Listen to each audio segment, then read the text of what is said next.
Alhamdulillah Bapak Ibu sekalian, kita masih diberikan kesempatan untuk bisa sama-sama hadir pada subuh hari ini dan insya Allah kita akan melanjutkan bab muamalah. Nah, saya ingin murojaah sedikit ya. Insya Allah nanti pertemuan berikut kita lanjut jual beli kredit. Ya, tentang bai al-'inah, bai tawarruk, dan bagaimana aturan Islam dalam kredit yang macet, kira-kira begitu. Hari ini saya bahas tentang fikih muamalah itu sendiri. Ya. Secara garis besar, fikih itu terbagi menjadi dua. Ya. Ada fikih ibadah. Fikih ibadah ini seperti taharah, ya, bab salat, haji, puasa, ya, dan lain-lain. Sedangkan muamalah ini lebih kepada hukum yang berkaitan antara manusia dengan manusia.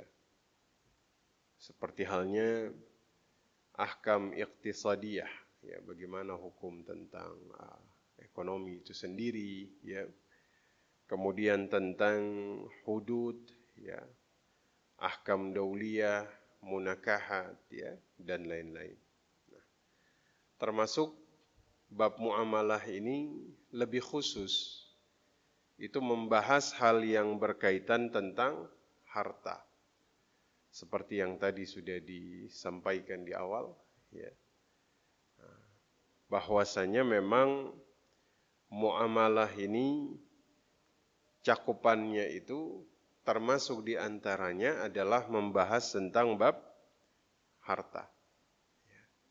Nah, mari kita lihat satu persatu, ya, apa yang kemudian berada dalam ruang lingkup muamalah yang kemudian diatur di dalam Islam. Nah, Islam ini ketika kemudian Nabi Shallallahu Alaihi Wasallam itu diutus di Jazirah Arab, ya, saat itu Nabi tidak membentuk satu bab muamalah yang baru. Artinya, sebelum Islam datang, orang-orang Arab itu sudah melakukan transaksi muamalah, jual beli di pasar, ya, bersyirkah atau bekerja sama antara satu dengan yang lain, ya. Bahkan nanti istilah-istilah fikih yang Bapak Ibu tahu kayak muzara'ah, ya. Muzara'ah ini kerjasama dalam pertanian, ya. Kemudian mudharabah, ya, kerjasama dalam harta, ya. Kemudian qard, hutang piutang, ya, rahan, gadai, ya, ariyah. Ariyah itu pinjam meminjam barang, ijarah, sewa menyewa barang, wadi'ah, menitipkan barang, hiwalah, ya, memindahkan hutang, ya, ju'alah. Ini sudah dilaksanakan sebelum Nabi Shallallahu Alaihi Wasallam diutus. Sebelum Islam datang tuh mereka sudah melaksanakan. Ya, bahkan buktinya apa? Nabi Muhammad ketika beliau belum menikah, beliau bermudharabah dengan Khadijah. Itu bukti bahwa transaksi muamalah ini sudah dijalankan sebelum Islam. Jadi saat itu Bapak Ibu sekalian, Nabi itu hanya memberikan kira-kira respon dan aturan-aturan yang kemudian boleh atau tidak boleh. Apa yang kemudian halal, kemudian apa yang kemudian dilarang. Nah, itu yang Nabi kemudian sampaikan pada saat itu. Ya. Nah, makanya di dalam Al-Quran itu ada larangan-larangan terhadap kebiasaan-kebiasaan yang dilakukan oleh bangsa Arab jahiliyah yang dilarang di dalam Al-Quran. Ya, contoh misalnya Al-Baqarah 278, ya, itu kemudian berisi tentang larangan riba yang sebelumnya itu sudah berjalan, sudah terjadi. Kemudian larangan hablul habalah. Hablul habalah ini jual beli onta yang masih ada di dalam perut ibunya. Ya, karena itu mengandung apa? Gharar. Itu juga kemudian dilarang oleh Nabi Sallallahu Alaihi Wasallam. Kemudian ada jual beli yang sudah terbiasa terjadi, al-bai'ul hassah. Ya, jual beli tanah, tapi diukur pakai lemparan batu, nggak pakai meteran, nggak pakai ukuran. Ya, jadi beli tanah pakai lemparan batu, itu dilarang juga sama Nabi.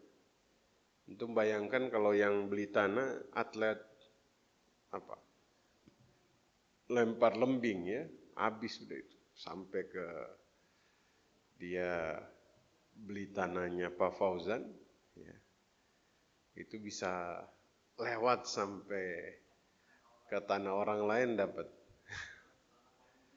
Tanah Pak Muji lewat.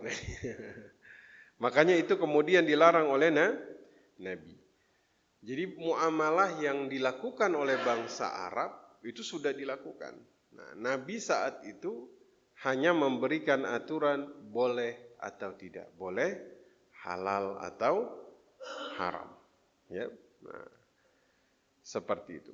Jadi kaidah-kaidah umumnya ya, dalam bermuamalah itu kemudian diatur. Jadi kaidah umumnya, aturannya diberikan. Ya. Nah, tapi teknisnya selama tidak melanggar kaidah umumnya, maka kemudian silahkan.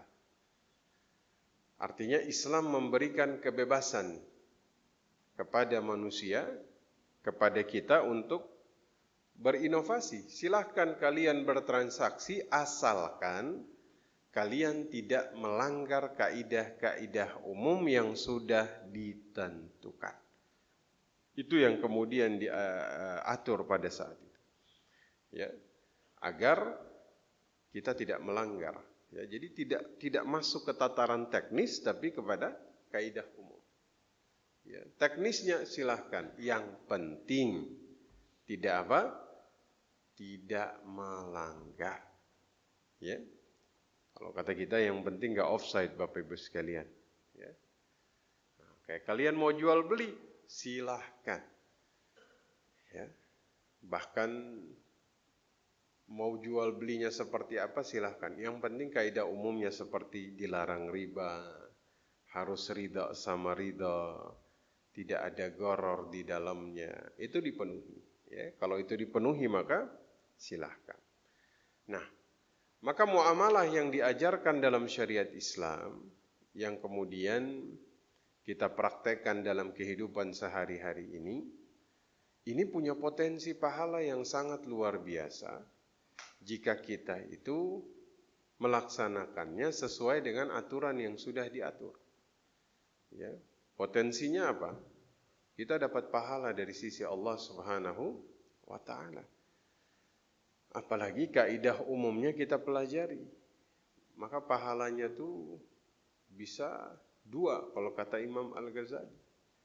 Ya, pahala taat kepada Allah kita dapat, pahala nafkah kita dapat. Betul-betul sebelum mereka bermuamalah, mereka belajar dulu, baru kemudian mereka bermuamalah. Ya, maka mudah-mudahan apa yang kita lakukan pada pagi hari ini adalah salah satu di antara apa yang kemudian kita inginkan, ya.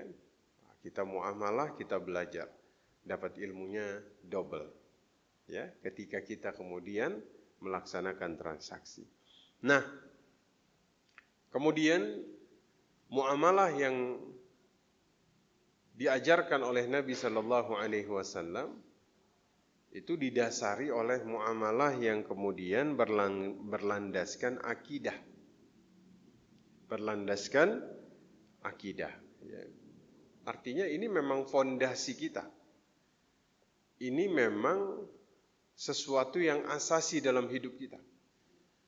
Kita nggak bisa melepaskan akidah ini dalam aktivitas apapun di dalam hidup kita. Ya. Mau di dalam bernegara ya ada akidahnya. Dalam urusan muamalah ya ada akidahnya. Dalam urusan munakahatnya dilandasi akidah. Ya. Karena inilah yang kemudian akan menjadikan semua hal yang kita lakukan itu diberkahi dan diridhai oleh Allah Subhanahu wa taala, ya. Nah, ketika seseorang itu dia menggunakan hartanya, misalnya di dalam dia bermuamalah, dia mentasarrufkan hartanya, ya. Jika kemudian dia meyakini bahwasanya, ya, harta yang dia pegang ini bukan milik dia. Tapi pemilik yang hakiki adalah Allah Subhanahu wa taala. Karena kan Allah nyatakan, ya, lahu ma fis samawati wa ma fil ardi wa ma bainahuma wa ma tahta tsara. Yang di langit, yang di bumi, dan di antara keduanya sampai di dalam tanah, semuanya milik Allah. Bisa dibayangin, yang di langit, yang di bumi, di antara keduanya sampai di dalam tanah, semuanya milik Allah, ya. Sehingga kemudian ketika Bapak Ibu bermuamalah, Bapak Ibu itu statusnya hanya orang yang wakil dari pemilik harta yang sebenarnya. Kalau ini dia bawa dalam bab muamalah, ya, saya bisnis, saya ini cuma wakil. Pemilik harta yang sebenarnya adalah al-muwakkil, yaitu Allah Subhanahu wa taala. Makanya dulu Imam Abu Hanifah itu, ya, Imam Abu Hanifah ini ulama besar, ya, kita tahu beliau ini pebisnis sukses, ya. Beliau pernah satu kali, beliau itu semua keuntungan bisnisnya itu beliau kumpulkan, ya. Kemudian beliau cari ahli-ahli hadis yang sudah sepuh. Itu dicari sama Imam Abu Hanifah, ya. Ahli hadis yang kira-kira usianya sudah apa? Sudah sepuh, udah tua. Kemudian beliau bagikan kepada mereka hartanya, ya. Keuntungan dari bisnisnya beliau bagikan. Terus beliau pesan apa? Jangan ada kemudian yang memuji kecuali memuji Allah Subhanahu wa taala. Karena ini bukan hartaku, melainkan ini adalah karunia Allah yang kebetulan dititipkan kepadaku.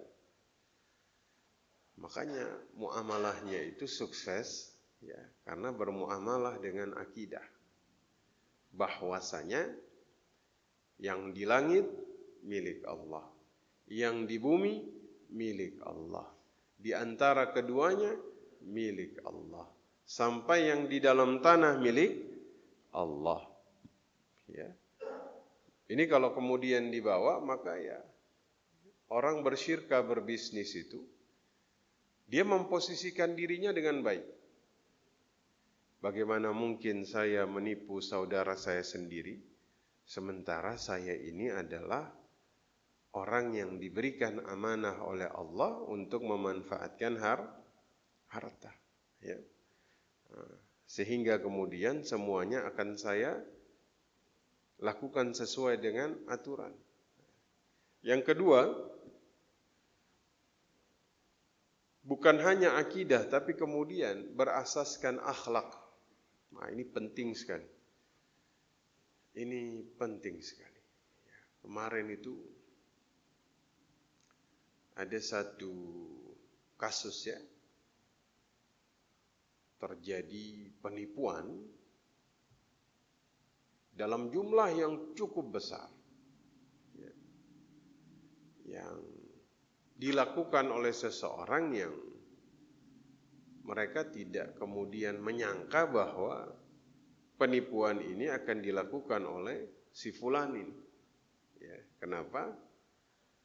Karena merasa bahwasanya wah ini orang punya sepak terjang yang cukup luar biasa begitu ya. Secara dikatakan secara religiusitas nih ya orangnya luar biasa Ustaz. Anda sampaikan, akhlak itu kalau dia pakai di dalam muamalah, maka tidak ada satupun yang kemudian dia zalim. Ya. Kalau sampai dia memisahkan antara akhlak dengan ibadah misalnya, contoh, atau dia memisahkan akhlaknya dengan muamalah, maka rusak sudah. Contohnya kalau dalam ibadah tuh kalau dipisahin, ya mungkin Bapak Ibu sering dengar komentar-komentar di luar sana. Ada yang tiap hari ke masjid, tapi akhlaknya kok nggak baik begitu ya. Ada yang nggak pernah ke masjid, tapi akhlaknya baik, kira-kira begitu ya. Nah, jadi kita berusaha agar kita nggak memisahkan akhlak dengan ibadah kita ya. Di dalam sholat kita bertakbir membesarkan Allah, ya di luar sholat juga kemudian kita membesarkan Allah. Dalam sholat kita merendahkan diri kita kepada Allah, di luar sholat kita tetap rendah hati kepada manusia yang lain. Ini berarti akhlak dan ibadahnya itu sejalan. Nah, begitupun ketika kemudian pemisahan antara akhlak dengan muamalah, maka yang terjadi adalah dia curang, dia memanipulasi harga, dia mengurangi takaran, ya. Makanya bab muamalah yang dilakukan oleh Nabi Sallallahu Alaihi Wasallam dan orang-orang zaman dulu itu, itu akhlaknya tuh luar biasa. Ya, saya pernah menyampaikan dari riwayat Imam Malik bin Anas, ya, bahwa pernah terjadi jual beli antara sahabat. Beli rumah, Pak. Transaksinya beli apa? Rumah. Ternyata sahabat yang beli itu menemukan di dalam rumah ada guci isinya emas. Apa yang dia lakukan? Dia datangi yang jual, dia bawa itu emasnya, dia bilang, "Afwan, ana beli rumah, bukan beli guci yang ada emasnya." Masya Allah. Kata yang jual dia bilang apa? Ana jual rumah dengan segala yang ada di dalamnya. Allah, dua-duanya akhlak ini. Ya. Akhirnya mereka cari jalan keluar. Ini penyelesaiannya gimana ini? Yang satu nggak mau nerima, yang satu tetap maksain ngasih. Ya, kalau zaman sekarang, ya, gucinya sih balik, emasnya kagak. Ini kan menggambarkan bagaimana akhlak itu mereka kedepankan. Ya. Makanya kemudian ketika Nabi Shallallahu Alaihi Wasallam itu kemudian, ya, beliau tuh bersabda, la yu'min ahadukum hatta yuhibbu li akhi ma yuhibbu li nafsi. Tidak beriman seseorang sampai dia mencintai kebaikan bagi orang lain, kebaikan yang sama yang dia inginkan bagi dirinya sendiri. Ini akhlak, Pak. Ya. Akhlak itu kan bagaimana dia tuh gak pengen orang lain rugi, sebagaimana dia juga gak pengen rugi. Ya kalau zaman sekarang kan beda, Pak. Yang penting ana untung, mau antum rugi bodo amat begitu ya. Yang penting saya balik modal. Antum mau nggak balik modal, udah nggak apa-apa. Ya, nyari selamat sendiri. Ya, ini kan berarti muamalahnya nggak pakai apa? Nggak pakai akhlak. Ya, makanya penting sekali. Kenapa akhirnya ekonomi Islam itu dinamakan ekonomi akhlak? Ya, karena akhlaknya itu sangat luar biasa, sangat dikedepankan. Ya. Dan kemudian aturan di dalam bab fikih muamalah ini itu patokannya satu, Pak. Maqasidus syariah atau maqasid syariah. Tujuannya maslahah, Pak. Bukan manfaat, maslahah. Ini yang harus kita garis bawahi dulu. Karena maslahah beda sama manfaat. Kalau maslahah, dua-duanya harus untung. Kalau manfaat saja, bisa jadi yang satu untung, yang satu rugi. Maka cakupan dalam bab muamalah itu, pokoknya maslahah. Orang lain nggak boleh dapat mudarat. Ya, nanti insyaallah kita akan bahas tentang satu kaidah kemudaratan harus dihilangkan. Itu salah satu dalam bab muamalah juga yang insyaallah akan kita bahas. Ya. Kata Muhammad Al-Yubi, ya, maqasid syariah itu kita artikan saja al-ma'ani wal hukmu, makna hikmah, ya, yang kemudian Allah jadikan sebagai jadi dalam proses tasyri' penetapan hukum itu, tujuan penetapan hukum itu ada maslahah di dalamnya, ya. Dan maslahah ini kepada semua manusia. Itu dasar-dasarnya dulu. Makanya tuh akhlak ini penting sekali, Pak. Sangat penting. Makanya kalau kemudian kita katakan apakah ekonomi atau bab muamalah Islam ini dia bisa terjadi dengan baik, kan tergantung pelakunya, Pak. Akhlak dari penjual dan pembeli, ya. Kadang-kadang penjualnya akhlaknya bagus, pembelinya kagak ada akhlak. Atau pembelinya itu akhlaknya baik, penjualnya yang kemudian akhlaknya enggak baik. Itu bisa saja terjadi. Ya. Nah, maka kita lihat Bapak Ibu sekalian, apa yang kemudian menjadi ciri atau karakteristik dalam fikih muamalah ini. Satu, dalam muamalah, ya, asal hukum antara halal itu dan boleh. Jadi dalam muamalah itu semuanya itu halal selama tidak ada dalil yang mengharamkan. Semuanya apa? Halal. Ya, prinsipnya dalam muamalah semuanya itu boleh. Itu prinsip dasar. Ya. Kecuali ada dalil yang secara eksplisit itu melarang. Contoh kayak kita bahas jual beli kredit kemarin. Bai al-ina. Ternyata kita menemukan, oh ada larangannya. Langsung dari Nabi. Berarti dia nggak boleh. Ya. Goror. Oh ternyata ada larangannya. Berarti itu nggak boleh. Berarti ini kebalikan dari hukum ibadah. Hukum ibadah itu semuanya itu batal atau terlarang sampai ada dalil yang membolehkan. Jadi kalau dalam ibadah yang dicari apa? Dalil pembolehannya. Ya. Kalau dalam muamalah yang dicari apa? Dalil yang mengharamkannya. Yang dicari larangan. Kalau dalam ibadah yang dicari perintahnya. Makanya Bapak Ibu kalau nyari larangan sholat subuh 3 rakaat, kagak akan ketemu. Betul. Yang ada perintah. Kalau Bapak Ibu cari misalnya melaksanakan haji di bulan Sya'ban, misalnya, ya, larangan tidak akan ketemu. Yang ketemu itu perintahnya. Makanya dalam bab muamalah itu kan, ketika kita bilang itu haram, maka kita harus bisa menghadirkan larangannya mana.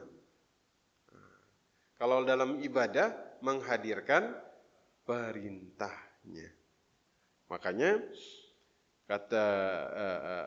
dikatakan bahwasanya Ibnu Qayyim Al-Jauziyah, ya, fa aslul fil ibadat, hukum asal ibadah itu batal sampai ada dalil yang memerintahkan.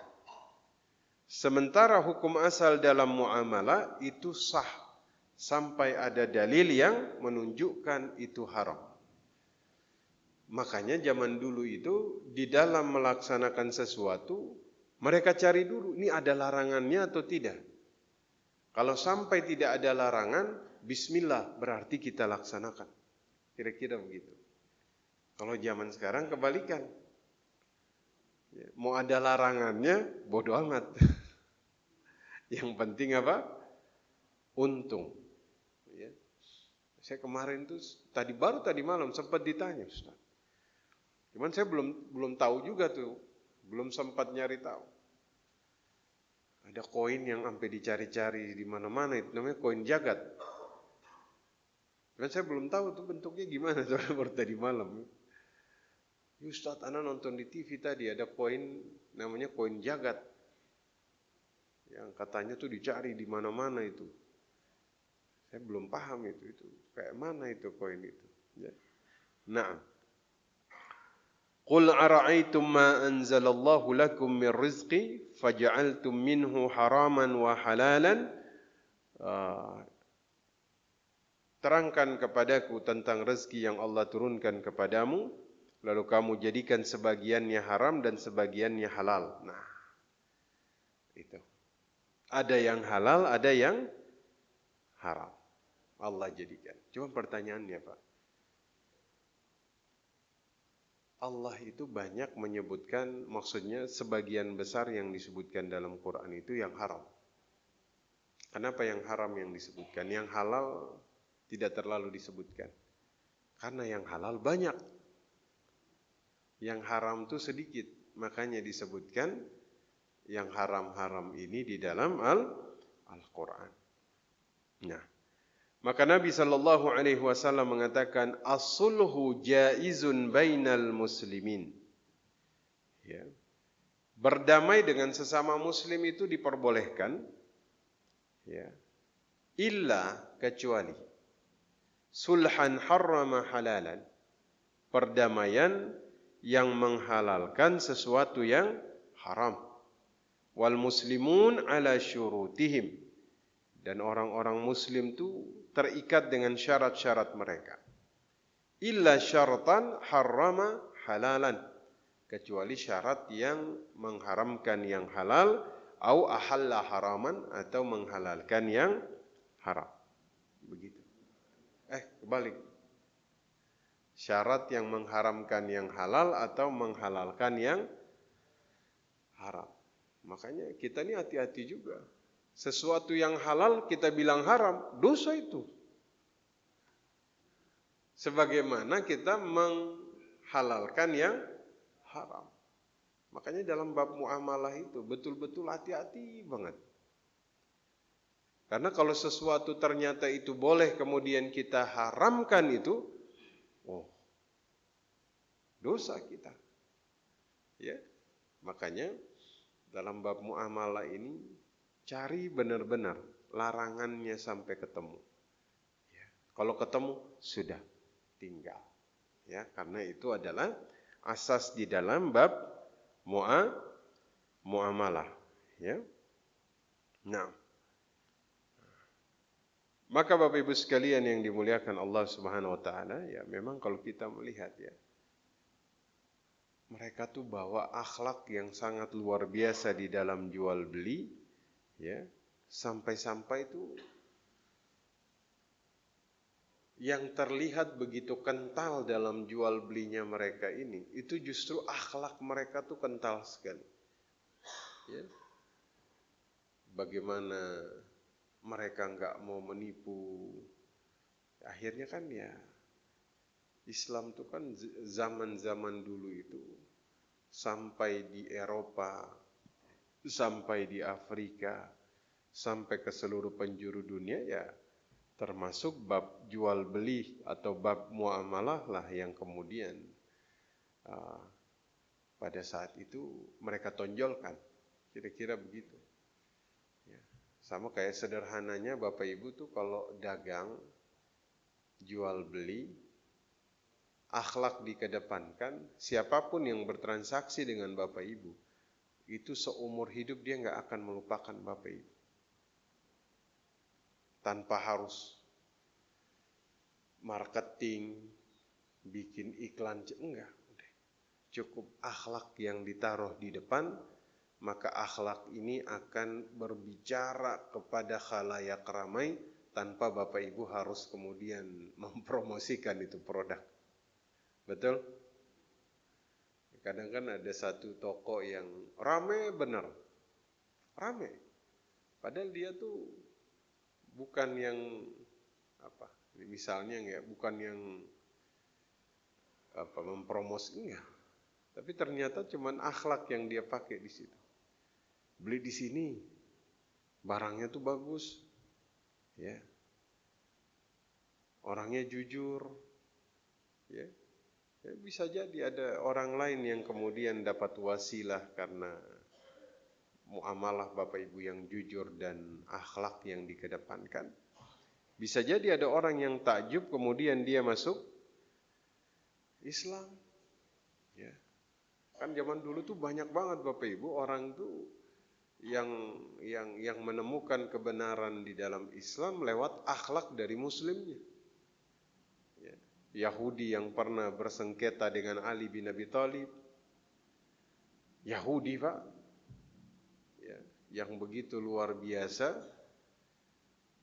Mereka ini antipati terhadap Islamnya itu luar biasa.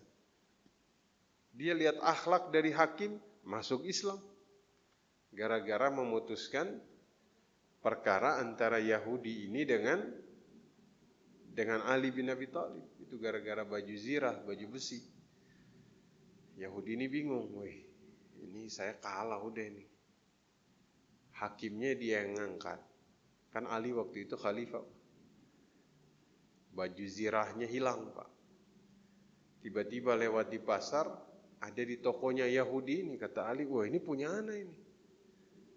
Padahal dia khalifah saat itu, artinya dia pemegang kekuasaan tertinggi di Madinah. Sementara Yahudi minoritas. Kalau saat itu Ali perintahkan pasukan, rampas ini Yahudi ini, maling ini. Selesai urusan. Tapi Ali dengan adilnya bawa ke hakim. Biar diputuskan di sana. Sampai depan hakim, hakim tahu, wah ini yang saya adili ini seorang khalifah ini. Ini pemimpin tertingginya kaum muslimin ini.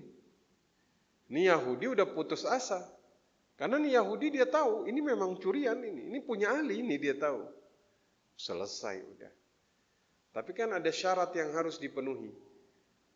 Ya Amirul Mukminin, mana saksi-saksi yang bisa kemudian berhujah bahwasanya ini milikmu?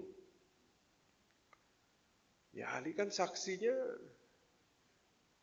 saat itu bingung. Ini saksinya Hasan dan Husain ini putraku. Sementara kesaksian dari ahli keluarga nggak diterima. Karena ahli keluarga bisa saja dia berkonspirasi. Akhirnya udah hakim memutuskan ini milik ya Yahudi. Ya, karena ini bab hukum ini, bab muamalah juga ini. Ya, bab hukum. Apa yang terjadi? Yahudi bilang nih kalau hakimnya Yahudi selesai. Kagak usah didatangkan saksi. Menang Yahudi. Tapi ini hakim orang Islam, begitu Ali bin Abi Thalib ini akhlaknya luar biasa, akhirnya dia bilang apa? Saya masuk Islam. Karena apa? Karena akhlak yang kemudian mereka tonjolkan. Ya ini, makanya kita zaman sekarang ya harus memperhatikan betul ini ya. Mudah-mudahan kita bisa menjadikan akhlak sebagai salah satu dasar kita di dalam bermuamalah ya. Maka Bapak Ibu sekalian yang dimuliakan Allah Subhanahu wa taala, ya. Karakteristik lain di dalam muamalah, ya. Ini berkaitan dengan uruf. Uruf di sini kebiasaan, ya, atau kelaziman yang terbiasa dilakukan di satu tempat, ya. Sesuatu yang menjadi kebiasaan banyak orang yang dia dapat diterima oleh akal dan kewajaran, ya. Artinya memang fikih muamalah ya memang nggak bisa dilepaskan dari pertimbangan uruf dalam suatu pasar, ya. Kadang-kadang aturan main antara satu tempat dengan tempat yang lain itu dia beda, ya. Itu diperbolehkan. Tapi ingat, selama kemudian tradisi itu tidak melanggar kaidah umum, ya. Oh, kebiasaan kami di sini misalnya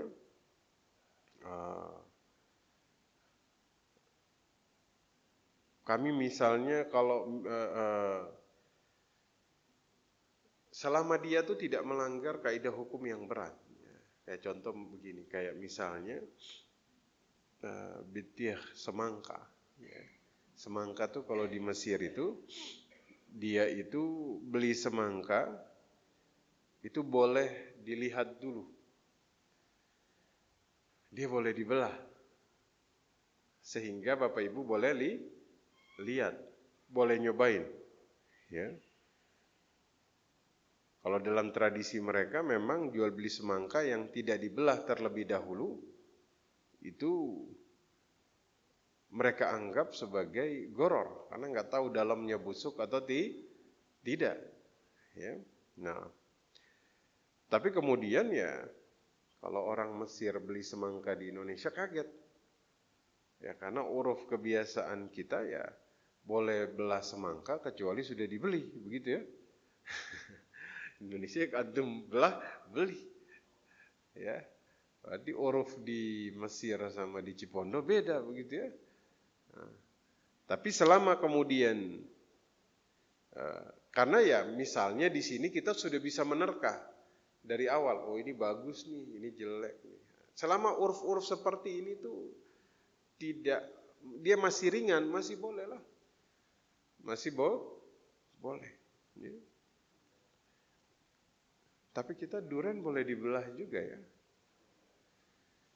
boleh ya, boleh. Saya pernah subuh Pak, lewat, iya ada tukang durian ini. Saya tuh nggak terlalu hobi, cuman ini beli buat anak-anak. Gimana Bang? Bagus, gitu ya. Beli berapa biji itu? Pulang, nggak ada rasanya katanya. Udah tawar apa bagaimana ya? Kok nggak dicobain tadi? Wah, kita mau masuk masjid soalnya. Masuk masjid itu makruh hukumnya kita makan sesuatu yang menimbulkan bau.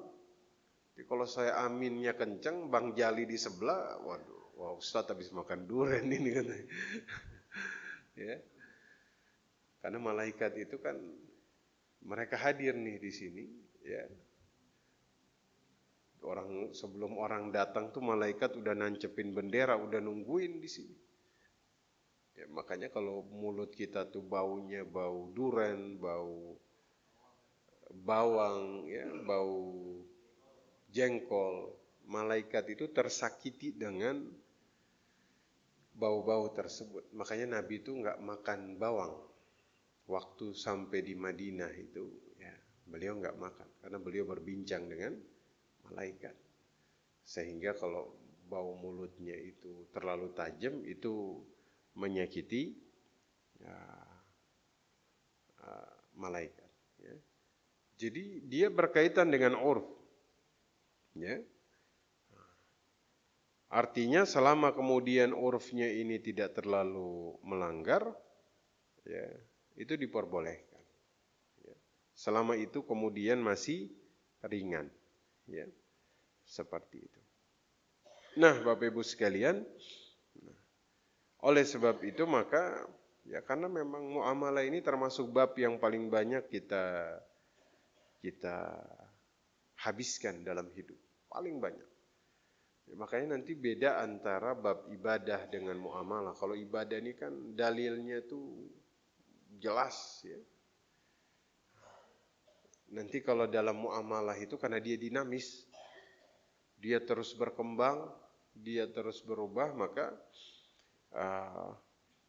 akan banyak ulama yang melakukan ijtihad di dalam menentukan status hukum. Karena muamalah ini dia dinamis. Dia berubah terus. Betul ya? Dia nggak statis, nggak tetap. Kalau ilmu-ilmu yang lain, ya ibadah, dia qat'i, tetap.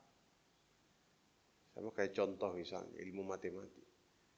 1 tambah 1 berapa Bapak Ibu? 2. Sampai hari kiamat 2 ya. Gak bisa ditanya, 1 tambah 1 berapa? Oh dulu di Cipondo itu tahun 70, 1 tambah 1 itu 2 Pak. Anda gak tahu sekarang mungkin udah naik begitu ya. Tapi dalam muamalah dia dinamis. Harga sapi tahun 80 misalnya, berapa 1 ekor? Berapa Pak? Tahun 80. Bang Jali, berapa harga sapi tahun 80? 500.000 dapat? Dapat ya. Kalau 500.000 bisa beli 1 ekor sapi? Tahun 2024. Ekornya sih masih bisa, ekornya. Ekornya doang, sapinya kagak, ya. Karena dia dinamis, maka yang muncul ini nanti ijtihad. Karena dia berubah terus. Kayak misalnya ada orang yang ingin mencari tentang hukum GoPay, ya, hukum Bitcoin. Dia cari hadisnya, nggak akan pernah ketemu. Ya. Nggak akan pernah ketemu. Ya. Yang akan kita cari itu adalah ijtihad para ulama yang kemudian mencari pendekatan hukum untuk menentukan status hukum. Karena alhamdulillahnya kaidah umumnya itu udah ada. Rumusnya itu sudah ada. Itu luar biasanya syariat ini, Pak. Rumusnya sudah ada. Memecahkannya pakai apa? Rumus yang sudah ditetapkan. Kaidah umum yang kemudian sudah ditentukan. Makanya dikatakan an-nusus ma'dudah, ya. Nas-nas syariat itu terbatas. Ya. Tapi kasus-kasus yang baru itu tidak terbatas. Ya. Nah, kalau ibadah sudah lengkap, Pak. Lengkap sudah. Ya. Kalau ibadah, ya, kapan sholat itu dilakukan, berapa rakaatnya, apa yang membatalkannya, zakat, puasa, haji, Ramadan di bulan apa, status hukum ini sunnah apa wajib, itu udah selesai. Ya. Nah, bukan berarti muamalah kurang lengkap, enggak. Justru di sini bentuk kemurahan Allah. Masya Allah, Allahu Akbar. Kalau muamalah itu sudah kemudian dia disempurnakan dari zaman dulu sudah. Kita ini udah nggak bisa otak-atik, maksudnya udah nggak bisa ada inovasi. Misalnya dalam muamalah ini udah nggak bisa ngapa-ngapain lagi. Tapi karena Allah ini dengan kemurahannya, Allah tahu kehidupan manusia ini dia berkembang, ya, sehingga Allah itu hanya memberikan petunjuk-petunjuk umum, prinsip dasar. Silahkan kalian berinovasi, tapi ingat ini prinsip dasarnya. Ini prinsip dasarnya. Ya, Masya Allah. Sudah bunyi ya? Kemarin ya Pak Ruslandi sama lagi umroh, Masya Allah. Kita doakan ya, mudah-mudahan umrahnya makbul, dilancarkan, disehatkan, ya, dimudahkan, sampai kembali lagi di sini dalam keadaan sehat, ya. Dan Bapak Ibu semuanya juga Allah mudahkan untuk kemudian berangkat, ya, baik umroh ataupun haji. Yang terakhir, karakteristik muamalah itu, ya, dia punya dimensinya tuh ukhrawi dan dia punya dimensi duniawi. Dimensinya tuh dua. Ukhrawi dalam muamalah ini maksudnya adalah, ya, nanti kalau antum salah, antum berhadapan dengan pengadilan Allah Subhanahu wa ta'ala. Kalau antum enggak sesuai. Kalau antum sesuai, antum dapat pahala dari sisi Allah, ya, kalau dalam muamalah. Ya. Artinya begini. Dengan adanya dimensi ukhrawi ini, akhirnya tuh nanti kita tuh jadi mikir. Ya, karena nggak di semua negara tuh mengharamkan riba, Bapak Ibu. Secara undang-undang pun di negara kita ini tidak melarang riba, betul? Bukan hanya di negara kita, tapi di negara-negara muslim yang lain juga tidak kemudian undang-undangnya melarang riba. Tapi karena dimensinya ukhrawi, walaupun tidak dilarang secara undang-undang, tapi saya tahu bahwasanya ada larangan yang kemudian bisa menyebabkan saya di akhirat itu rugi, sementara kerugian yang sebenarnya itu di akhirat, ini membuat dia itu jadi berhati-hati. Ya. Nah, itu Bapak Ibu sekalian, saya rasa hari ini kita agak sedikit murojaah sedikit saja. Insya Allah nanti kita masih tetap melanjutkan tentang jual beli kredit ini dalam pertemuan berikut. Silakan.